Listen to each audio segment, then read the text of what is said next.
The air in Ouagadougou felt heavy, as if the city itself knew something was about to change forever. President Ibrahim Traoré sat at the long oak table inside the presidential meeting room, his eyes fixed on a single document. It was stamped with the seal of the United States. The letter was blunt: continue cooperation or face consequences. Traoré's jaw tightened.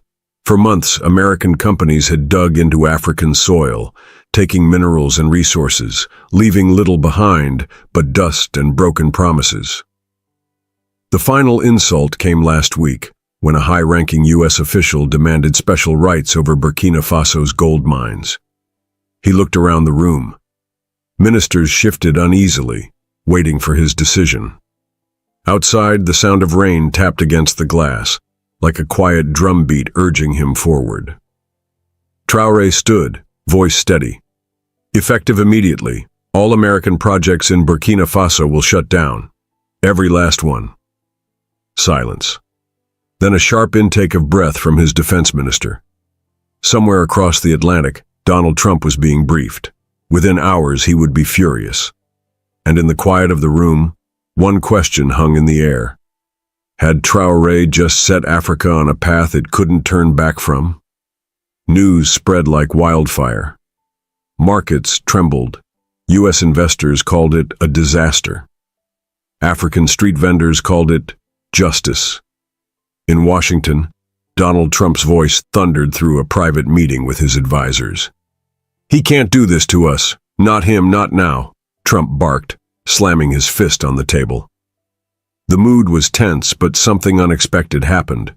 One of Trump's closest aides, a man known for his silence, spoke up. "Sir, what if this isn't about politics? What if he's protecting his people?" Trump froze, his anger briefly replaced by confusion.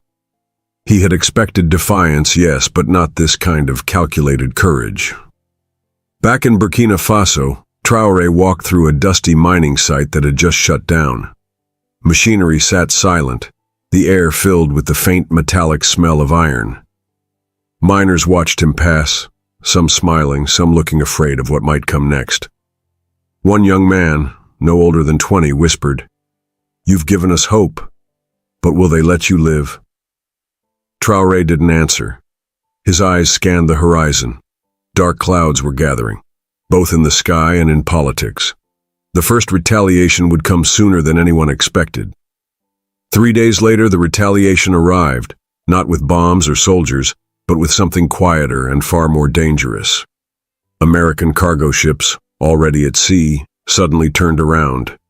Aid shipments were delayed indefinitely. Banking systems in Burkina Faso faced mysterious outages, and in the capital, whispers of foreign agents moving in the shadows began to spread. In a small office near the National Security Headquarters, Traoré's intelligence chief placed a classified folder on his desk. Inside were photographs of two well-dressed men leaving the U.S. Embassy late at night. "They're not here for diplomacy," the chief said quietly. Traoré studied the pictures, his heartbeat steady but his mind racing. Somewhere in those shadows, a plan was unfolding against him. Yet, as he closed the folder, a small, unexpected sound broke the tension. The laughter of children playing outside the window. It was a reminder of why he had taken this risk. But the warmth of that moment faded fast when his phone buzzed with a single, chilling message. "You have 48 hours to reverse your order, or face the consequences." What those consequences would be, no one in Burkina Faso could yet imagine. The message echoed in Traoré's mind like a war drum. 48 hours. In the presidential war room, his top ministers argued. "Sir, if we don't reverse the shutdown, they'll strangle our economy," warned the finance minister. "They've been strangling us for decades," replied the Minister of Culture, her voice trembling with passion. Traoré said nothing at first. He paced slowly, feeling the cold marble floor beneath his boots. The smell of strong coffee filled the room, untouched cups sitting on the table as if even caffeine couldn't steady their nerves. Then he stopped. "We will not reverse the order," he said firmly. "If we bow today, we bow forever." Gasps filled the room. Outside on the streets, protesters began gathering, some waving Burkina flags in support, others fearful and demanding negotiations. Far away, in a secure Washington conference room, Trump leaned back in his chair. A smirk crossed his face. "If he wants a fight, I'll give him one." But even Trump didn't know. There was a piece of information Traore had not yet revealed, one that could shake both nations to their core. That night, the streets of Ouagadougou glowed under dim streetlights. Traore slipped into a small, unmarked building guarded by 2 loyal soldiers. Inside, the air was thick with dust and secrecy. On the table lay a leather-bound folder, one not even his closest advisors had seen. Inside were decades-old contracts between African leaders and foreign corporations, signed under pressure, giving away gold, oil, and land for almost nothing. And at the bottom of one document, stamped in faded ink, was the signature of a U.S. president, proof that the exploitation had been deliberate. Traore's hands tightened around the folder. This was his weapon, not missiles, not soldiers. Truth. But exposing it could be dangerous. Foreign agents might not just target him, but his family, his ministers, even civilians. A knock at the door pulled him from his thoughts. It was his intelligence chief, pale-faced. "Mr. President, they've just frozen all our foreign accounts. Hospitals will run out of medicine in weeks." Traore's eyes darkened, but his voice was calm. "Then we act now." He didn't say it aloud, but he knew, once he released this evidence, there would be no turning back. The next morning, a dusty wind swept through the capital. It carried the smell of smoke from the markets, where shopkeepers lit small fires to cook breakfast. The city looked normal, but beneath it, tension curled like a coiled snake. Traore addressed the nation on live television. His voice was steady, his eyes locked on the camera. "My people, I have been threatened. Our nation has been threatened. But I will not be silent. The world must know what has been done to Africa." He lifted the folder slowly and placed it on the podium. Cameras zoomed in. The documents inside were visible enough to hint at their explosive contents, but he didn't reveal them yet. At that exact moment in Washington, Trump's team watched the broadcast. One advisor whispered, "If he shows that, we're finished in Africa." Then, in the middle of Traore's speech, the lights in the studio flickered. The sound cut out. The screen went black. Somewhere in the city, a loud boom echoed, followed by screaming. And the question on every Burkinabe's mind was the same. Was this an accident, or the first strike? Panic rippled through Ouagadougou. Sirens wailed in the distance. Smoke rose above the southern district, where the boom had come from. Inside the darkened TV studio, Traore's security team moved fast, surrounding him. One soldier whispered, "It's the power grid, sir." Sabotaged. But the intelligence chief, arriving moments later, looked grim. "No, this was a message. They want you scared before the 48 hours are up." Outside, people were already shouting in the streets, some calling for revenge, others for calm. The smell of burning rubber drifted through the air. Traore stepped outside the building. The sight hit him hard. A nearby market, reduced to twisted metal and ash. Among the debris, a little girl clutched a charred doll, her face blank with shock. He knelt beside her. "What's your name?" "Salimata," she whispered. Her trembling hand slipped into his. That single touch cut deeper than any political threat. Traore knew the world would see him as defiant, but in this moment he wasn't thinking about power. He was thinking about Salimata and the hundreds like her. The choice was clear. Reveal the truth now, or risk more innocent blood. That night, Traore met with his closest allies in a secure underground bunker. The air was cold, smelling faintly of damp concrete. On the table, the leather folder sat between them like a loaded weapon. One minister leaned forward. "If you release this, they won't just attack your policies. They'll attack you, physically." Traore didn't flinch. "If I stay silent, we are all already dead." A young advisor, barely 30, spoke up for the first time. "Sir, there's something you don't know. We've intercepted encrypted messages between foreign operatives in Burkina Faso. They're not just planning to destabilize the government. They're targeting your family." The room fell silent. Traore's hand hovered over the folder. His late father's words came back to him. A leader's duty is to his people, not his safety. But this wasn't just about safety anymore. This was war in the shadows, and the rules were being rewritten by the hour. Then, a faint rumble shook the bunker walls. Everyone froze. A soldier burst in, breathless. "Sir, the airport has been seized."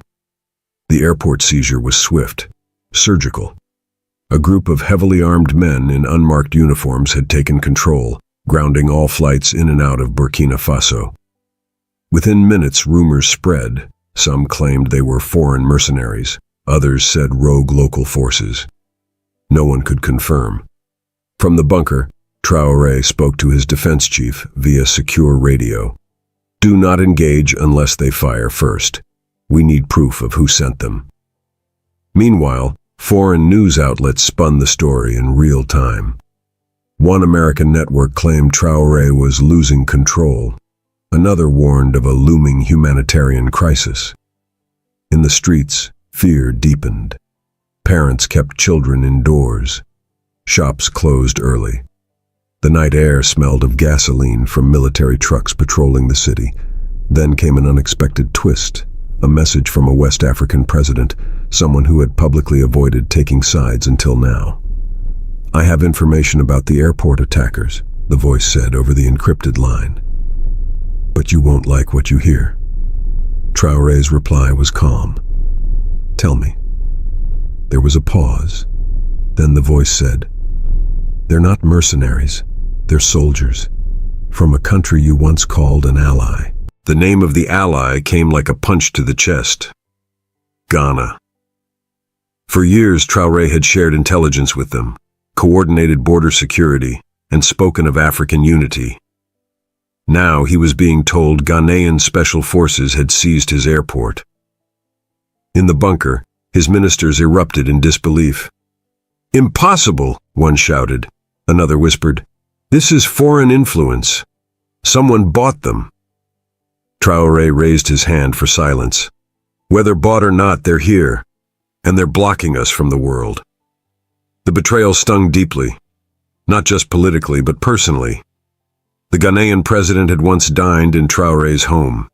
They had toasted to brotherhood. His intelligence chief slid a photo across the table. It showed the airport runway under military control, and in the corner, a crate marked with an American defense contractor's logo. So this wasn't just Ghana. It was a partnership, one designed to squeeze him into submission. Traore leaned back, eyes cold. "They think I will beg. They don't know me." Outside, thunder rolled over the city. In the distance, faint chants of protest could be heard, proof that the people were already choosing sides, and the clock was still ticking on the 48-hour ultimatum. By dawn, the city was divided. Half the population demanded Traore stand his ground. The other half feared a war they couldn't win. On the streets, graffiti appeared overnight. "Africa is not for sale." But in some neighborhoods, windows were boarded up, ready for the worst. Inside the presidential palace, Traore received a direct call from Washington. The voice on the other end wasn't Trump. It was one of his senior envoys. "President Traore, end the shutdown. We can make this all disappear." Traore's voice was calm, but cutting. "Disappearing is what you've done to our resources for decades. I'm done playing along." There was a pause. Then the envoy said, almost casually, "We can make you disappear too." The line went dead. For the first time in days, Traore allowed himself a quiet moment in the palace garden. The air smelled of hibiscus, a bittersweet reminder of simpler days. But peace didn't last. A soldier rushed in with urgent news. "Sir, Salimata, the little girl from the market, she's gone missing." The words hit Traore like a knife. "Gone missing?" he repeated, his voice low. The soldier nodded. "Her mother says 2 men took her in the night. No ransom, no note." Traore felt a wave of anger rise, but beneath it was something else. Guilt. Had his defiance made innocents targets? The intelligence chief suspected it wasn't random. "They're sending you a message, sir. They want to show they can reach anyone." Every instinct told Traore to drop everything and find her. But the leather folder still sat on his desk, the weapon that could free his people, but also bring a storm like no other. His ministers urged caution. "If you go after her personally, they'll see it as weakness. If you release the documents now, they might kill her." Traore stood at the window, watching the city's dusty streets stretch into the horizon. Somewhere out there, Salimata was scared and alone. He made a decision, one that would shock both his allies and enemies. But before he could act, a message arrived on his encrypted phone. "We have the girl. You have 24 hours. Traore's hands tightened around the phone. 24 hours. In the war room, the ministers were split again. The defense chief urged an immediate military rescue. "We hit them hard. We send a message." The intelligence chief shook his head. "If they're working with foreign operatives, the girl will be dead before we get there." Traore stayed silent, weighing every word. This wasn't just about one child. It was about the entire nation. But Salimata's small face, the way she clutched that charred doll, haunted him. Finally he spoke. "We find her quietly, no broadcasts, no public moves, and while we do, we prepare to release the truth."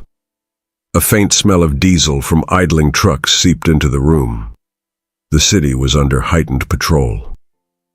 In the distance, faint gunfire crackled, a reminder that tensions were already spilling into the streets. That night, Traore met his most trusted field officer. "I don't care what it takes.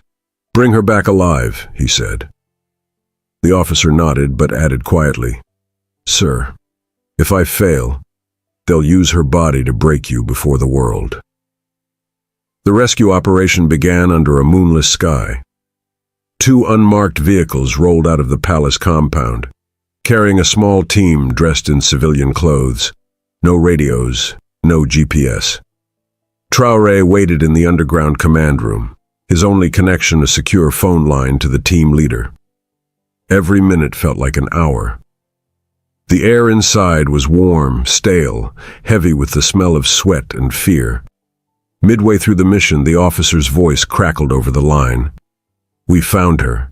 She's alive." Relief swept through the room. But it didn't last. "She's not alone, sir," the officer continued. "There's an American operative guarding her, and he's asking for you, personally." It was a trap, obvious and dangerous. But Traore knew if he refused, they might kill the girl before dawn. Against every protest from his security detail, he ordered a small convoy.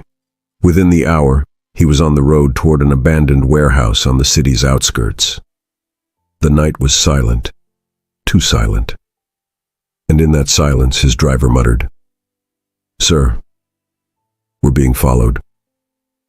The tailing vehicle kept its distance, headlights off. Traore's convoy moved cautiously, weaving through narrow streets to shake them. But the car stayed close, like a shadow. At the warehouse, Traore stepped out first. The air was thick with the smell of rust and engine oil. A single bulb flickered above the entrance. Inside, Salimata sat tied to a chair, her eyes wide but unbroken. Beside her stood a tall man in a dark suit, the American operative. "Mr. President," he said calmly, as if greeting an old friend. "Release the shutdown," and she walks out alive. Traore's gaze locked on Salimata, then back to the man. "And if I don't?" The operative smiled faintly. "Then her death will be on you, and the world will see you as the villain." It was then that Traore noticed something small. Salimata's fingers moving subtly, tapping on the chair leg in a slow, steady rhythm. The pattern was deliberate, a signal. But to whom? And what did it mean? Traore's eyes narrowed. The tapping. 3 short knocks, 2 long, 3 short again. He'd seen it before. It was a code used by Burkina scouts during the border conflicts, meaning, help is near. The operative didn't notice. He was too busy lecturing about mutual benefits and American partnerships. Then, faintly, Traore heard it, a soft scrape against the warehouse wall. His rescue team was already in position. He took a step forward. "You think holding a child makes you strong? All it proves is you're afraid." The operative smirked. "Afraid? No, Mr. President. I'm practical." Suddenly the bulb above them shattered. Total darkness. In the chaos, boots thudded against the floor, muffled gunshots echoed, and someone cut through Salimata's ropes. When the lights flickered back on, the operative was on the ground, restrained, his weapon gone. Salimata clung to Traore, trembling but alive. But the victory was short-lived. A call came through on the secure radio. "Sir, the documents have been leaked, not by us." The leak spread like wildfire across Africa and the world. News channels flashed the old contracts, the signatures, the proof of decades-long exploitation. Crowds poured into the streets of Ouagadougou, not in chaos, but in unity. Flags waved, voices chanted Traore's name. Across Africa, people demanded their governments follow his example. But in Washington, fury boiled. Trump's advisors called it economic warfare. Sanctions hit within hours, freezing more accounts, blocking trade routes. At the palace, Traore gathered his ministers. Some looked fearful, others proud. "They will come harder now," warned the defense chief. Traore nodded. "Then we stand harder. We are not fighting for contracts or money. We are fighting for dignity." Salimata sat in the corner, wrapped in a blanket, her doll back in her arms. She looked up and said softly, "Thank you for coming for me."